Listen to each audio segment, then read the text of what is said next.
వికారాబాద్ జిల్లా కుల్కచెర్ల మండలంలో మంత్రి కొండ సురేఖ పర్యటించారు. పాపండ రామలింగేశ్వర స్వామి దర్శించుకొని ప్రత్యేక పూజలు నిర్వహించారు.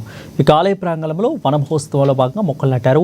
ఆలయ అభివృద్ధి కోసం 80 కోట్ల రూపాయల నిధులు మంజూరు చేయాలని ఎమ్మెల్యే రామ్మోహన్ రెడ్డి మంత్రికి వినతి పత్రం అందజేశారు. ఆలయానికి 1000 ఏళ్ల చరిత్ర ఉందని మంత్రికి ఎమ్మెల్యే వివరించారు.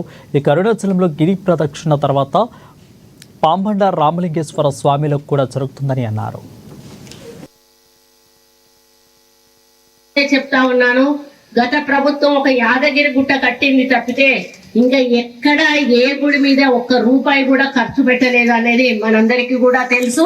ఎలక్షన్ల ముందు మాత్రం కోట్లాది రూపాయలు ఇష్టానుసారంగా జీవోలు ఇచ్చి వెళ్ళిపోవడం జరిగింది. మరి దానివల్ల మరి ప్రజలకు ఇబ్బంది తప్పి దాంట్లో ఎస్టిమేషన్ లేవు, ప్రపోజల్స్ లేవు, ఏమీ లేవు.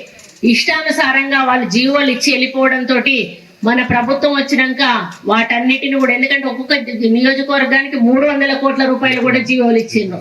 అవన్నీ కూడా మనం శాంక్షన్ చేసి మనకు 10 కోట్లు ఒక్కొక్కరు మీ యొక్క నియోజకవర్గాలు అభివృద్ధి చేసుకోండి అని మన ముఖ్యమంత్రి గారు SDF ని మళ్ళా మనకే ఇవ్వడం జరిగింది.